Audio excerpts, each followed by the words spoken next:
asalaamaaleykum mbokk yi ñuy seetaan ci Seneweb TV ak seneweb.com ñu ngi leen di nuyu am mbégte bu baax jàkkaarloo waat ak yéen waxtu wi ñu leen koy jagleel saa su nekk tey ñu fas yéene nag am waxtaan bu yaatu waaye waxtaan ak yéen xam-xam ndax tey moom sunu gan gëjoon na fi mais ñëw na avec plaisir tey ñu fas yéene ko dalal waxtaan ak moom ci actualité réew mi ndax nekk fi woon waaye dinañu càmbar ci lu mu jota kon gisagum digg bi nga xamante ni tandem bi mu ngi fi ak li nga xamante ni yaakaar na ne ay solution la war a am kon tey ñu ngi recevoir le professeur de classe exceptionnel en mathématiques mu di le professeur donc Serigne Khadim Rassoul Thiam tey moom la ñu fas yéene sikkal waxtaan bu yaatu bi ci seen plateau professeur ñu ngi lay nuyu am nañu mbégte sa dellusiwaat suñu plateau ma bàyyi la ak internet yi.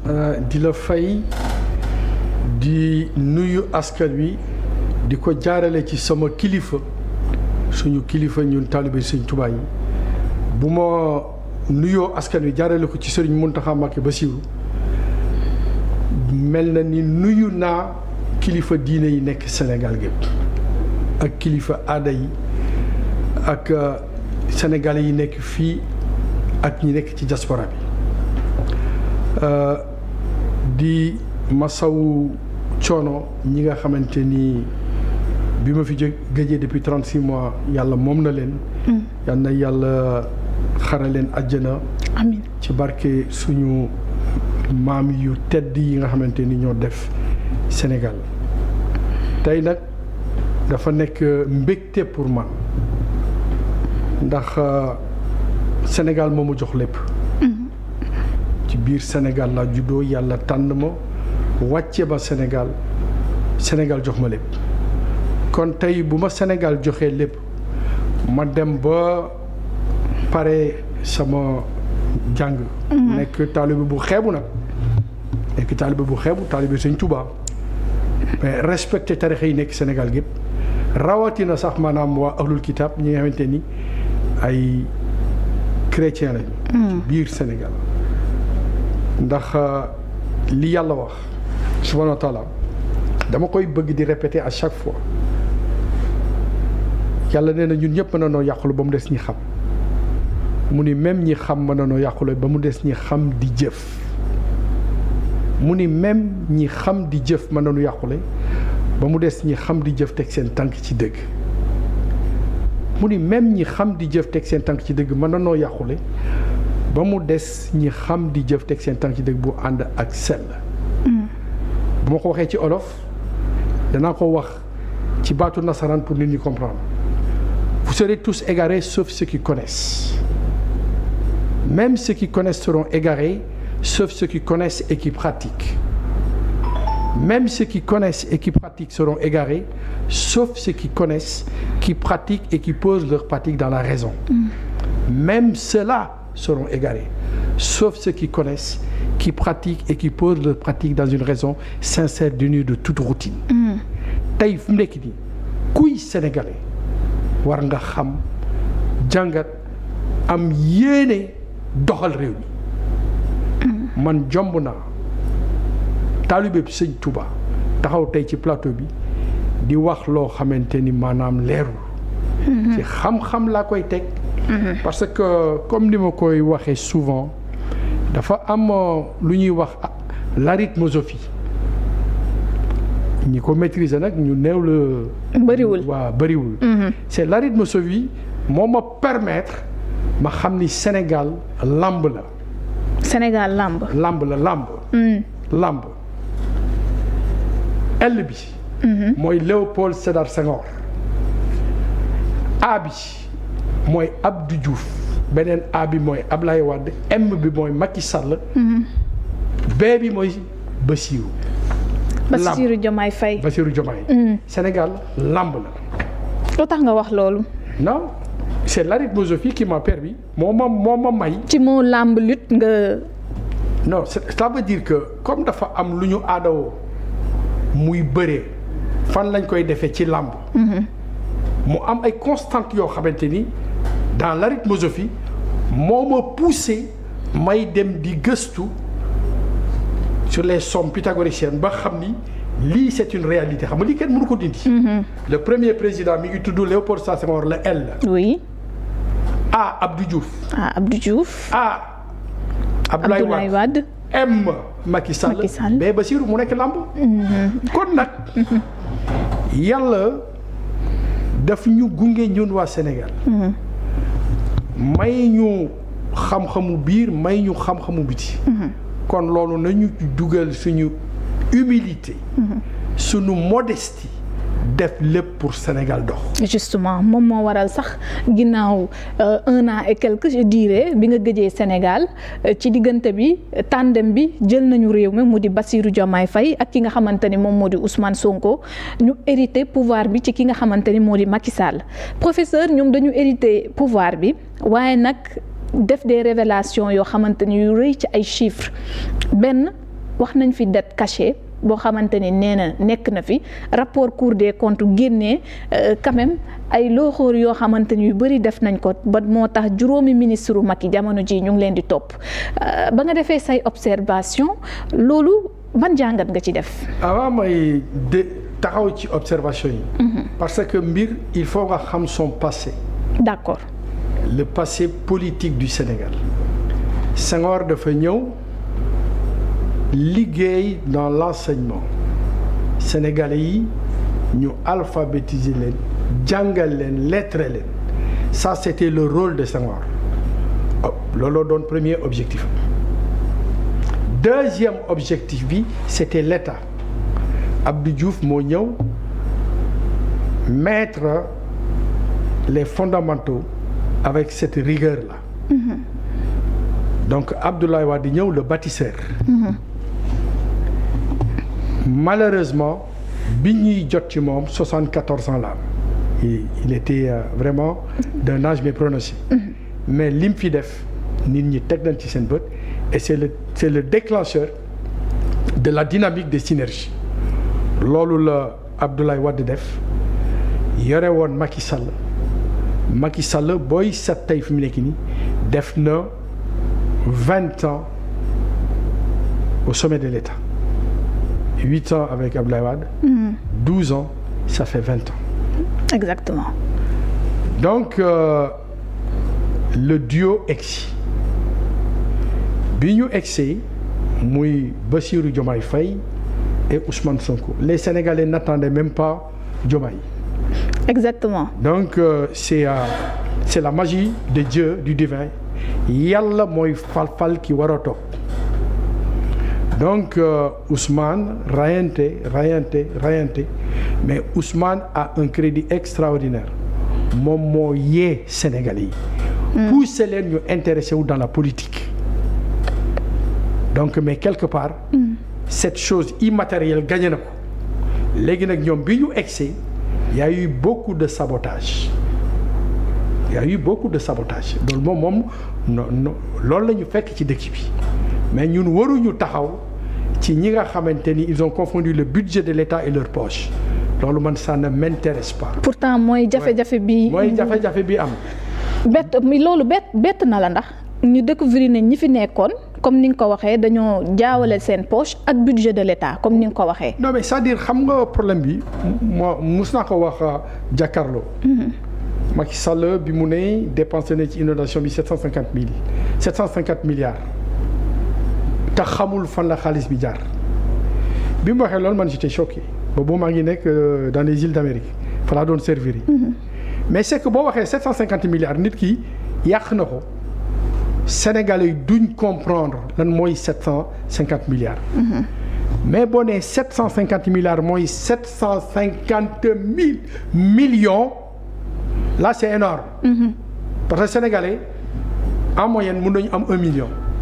Comme boo nee 1 milliard ça ne parle pas aux Sénégalais mais boo nee 1000 millions les Sénégalais me comprennent.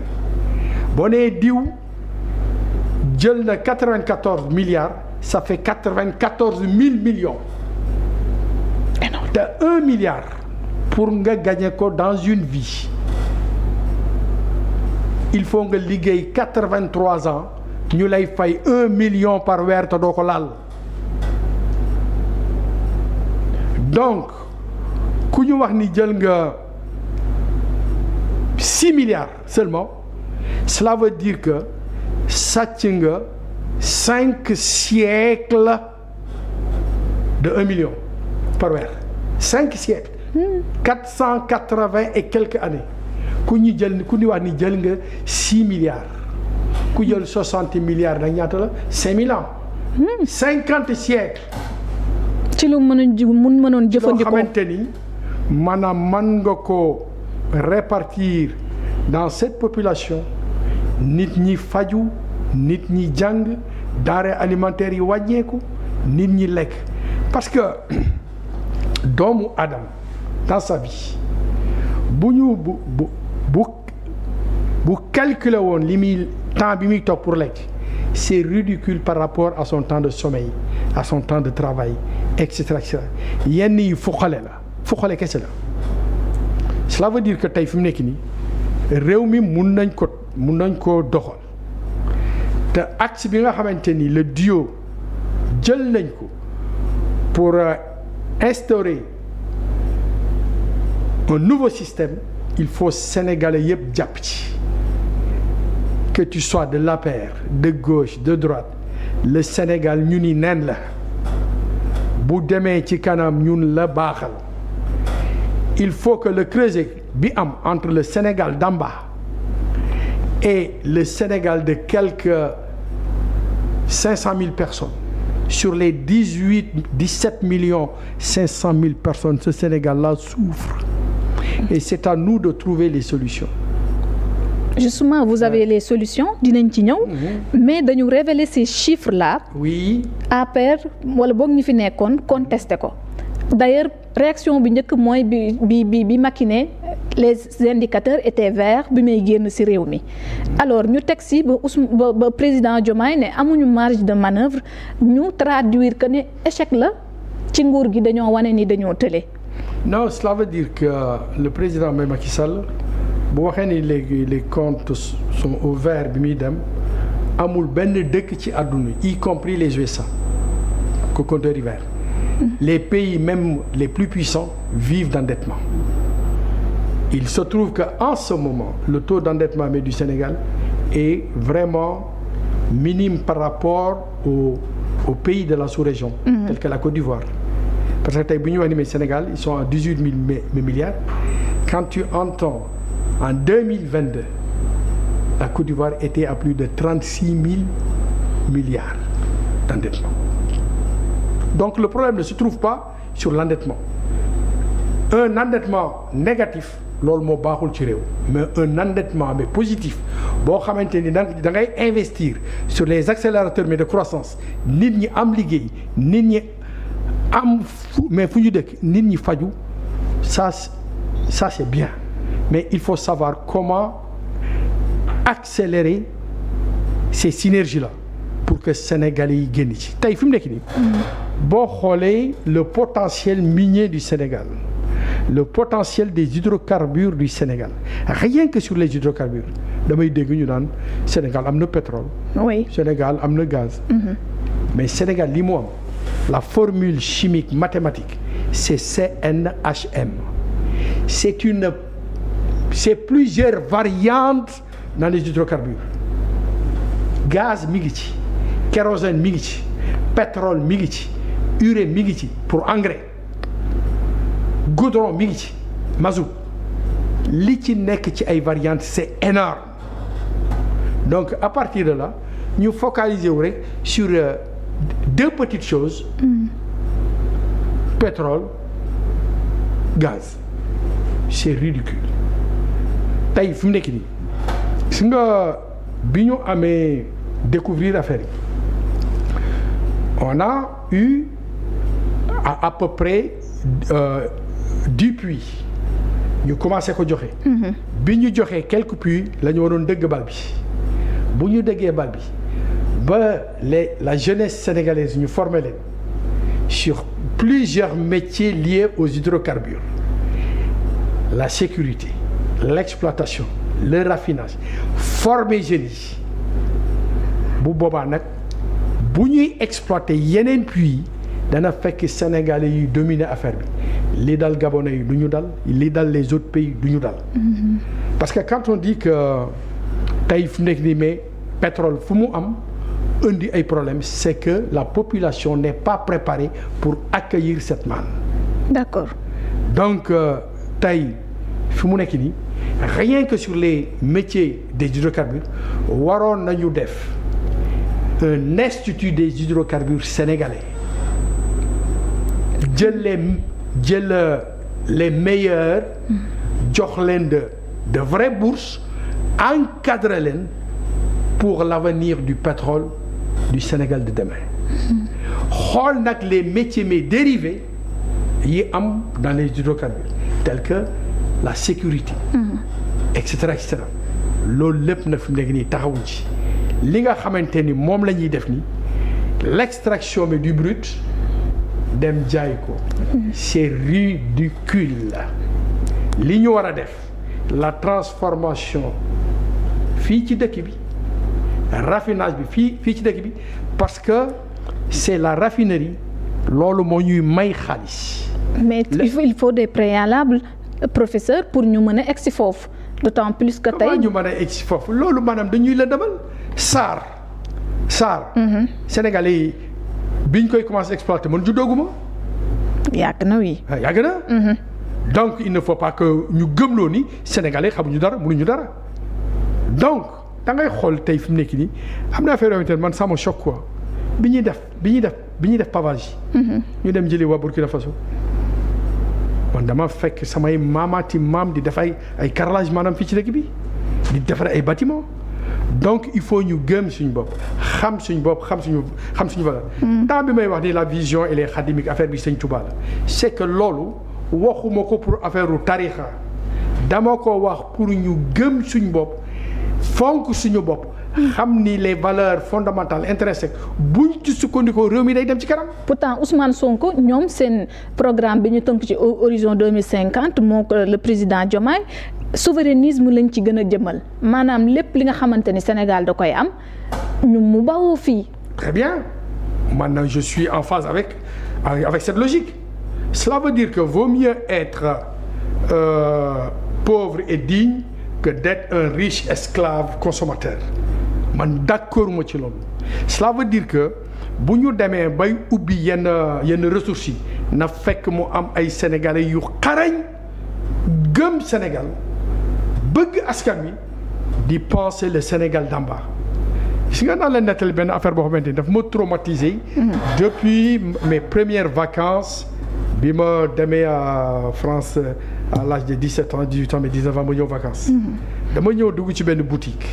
c'est une anecdote boo xamante ni dama koy nettali ça m'a blessé toute ma vie ñëw fekk à 9h ma dugg ci boutique bi fekk benn mère buy ànd ak doomam bu am 7 ans doom bi di yuuxu ci boutique bi yaayam dafa doon ñëw di leb ci juróomi dërëm mu aspro naar borom boutique bi ni ko doo fay bor keroog dama tàngoor ma ni ko jox ko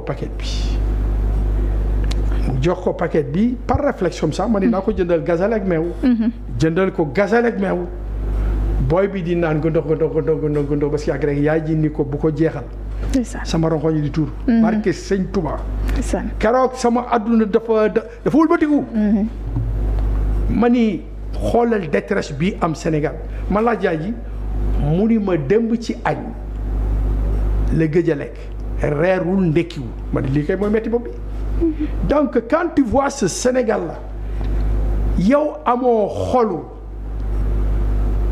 participer pour réew mi jëm kanam pour nit ñi maanaam di xéewlu di faju doo nit ku nite. kon ñi ngay gis ñuy attaquer souvent pouvoir bi ne dañoo yeex toog nañ fi 1 an et quelque defaguñ fi loo xam ne mën nañ ci teg loxo ndax dëkk bi dafa metti souvent. way boobu ngay gën di dégg surtout ci ancien régime bi. Je ne suis pas là pour défendre Diomaye ni Sonko mais les faits sont là est-ce que les salaires sont payés est-ce que les salaires sont payés? Oui. Les salaires sont payés. Et pourtant ils ont trouvé un environnement catastrophique. Est-ce que l'armée fonctionne? Est-ce que les écoles fonctionnent? Les choses fonctionne même si ça fonctionne au ralenti ils font mais des efforts loolu moo am solo ñun ñëpp nañ ci war a jàpp parce que tey fu mu nekk nii da ngay gis mais Sénégal ku yow rek bëgg a nekk président ku yow rek bëgg un poste. mais c'est quoi ça nañu concentrer toutes les synergies pour en tirer une seule énergie de développement toutes les synergies du Sénégal pour en faire une énergie de développement pour éradiquer le Sénégal d'en bas ñëpp gis seen bopp ci biir Sénégal nan lañ koy defee. oui. Nous avons un budget de 7000 milliards budget prévisionnel mais en moyenne constante mais projeté loolu la léegi nañu xool le secteur bi nga xamante ni mooy développer pays en Chine ils ont utilisé l'économie verte l'agriculture en Inde idem donc à partir de là ñun nañu organiser mbay mi mais mbay mi ni ñu koy defee nii de manière individualisée baaxul nañu dem zone bi nga xamante ni fu mel ni Joal Fadiouth dans cette zone là ou dans le Saloum mais def leen sous forme de coopérative mais coopérative yi du baykat yi ñoo koy gérer là aussi mun na nekk une manne de création mais d'emploi les jeunes qui sortent là dans les instituts de gestion bu ñu créer coopérative yi des coopératives à fonctionnement semi-informel parce que nous avons une économie informelle très forte mais structuré mais loolu en économie semi-informelle mais bu boobaa cette jeunesse là il y aura une employabilité oui dañ am fu ñu jàpp. dina am mais fu ñu jàpp. am na loo xamante ni baykat bi mënu ko xamu ko. il n'a pas été formé pour ñoom li ñu xam rek mooy illeer bi na daw ñu ñaan yàlla effectivement man sax damay ñaan yàlla. mais il faut ñu organiser ko de manière structurée. D'accord? Oui. En économie semi-informelle parce que doo xëy rek daggate lépp nii lay demee. il faut nga préparer nit ñi accompagner leen doucement mais gis nga bu ñu defee loolu baykat bi dana gis boppam ci li muy bay et puis les produits il faut les transformer sur place. bi ma ñëwee léegi ça fait 4 jours. damay gis des montagnes de mangue partout. oui puisque ci période bi lañ nekk mangue bu ma ci gis rek. bu ma ko yëkkatee rek. bu ma ko doon jënd dans l'océan Indien dinaa fay minimum 40 € par mangue 40 € laa la wax par mangue. cela veut dire que donc Sénégal mu nekk secteur boo xamante ni bu ñu former nit ñi dans le marketing dans la manufacture transformer mes affaires yi lu nekk mën na ci génn. des produits de beauté. mën na ci génn engrais mën na ci génn jus mën na ci génn. plein de choses mën na ci génn. moo tax dégg nañ ne ñu ne ñoom misé nañu ci industrialisation. oui l'industrialisation loolu moom mooy doxal am réew parce que tu ne peux pas avoir seulement ay produits mais bruts dem jaay ko loo xamante ni tey fi mu nekk nii boo demee jaay ko à 200 francs CFA. le kilo les gars ils te le remettent pour 100 grammes à 2000 ou 5000 francs ça veut dire que yow ñi ngay jaay ce produit. ils vont gagner 100 fois 200 fois plus que toi mais nag du ñu ay bàyyi ma du ñu ay xar sénégalais yu xarañ ñoo ngi fii ci réew mi li xaw a manqué nag ci biir réew mi mooy kàcc gi bëri na fi. ku nekk da nga bëgg a naxaate fa lañ ko teg. loolu dina gëmatuñ yàlla. xanaa gëmatuñ yàlla il faut ñu gëm yàlla. yërëm askan wi parce que àdduna bu yàlla génnee say mbir rek bàyyi ma ni ñoo la tane il faut que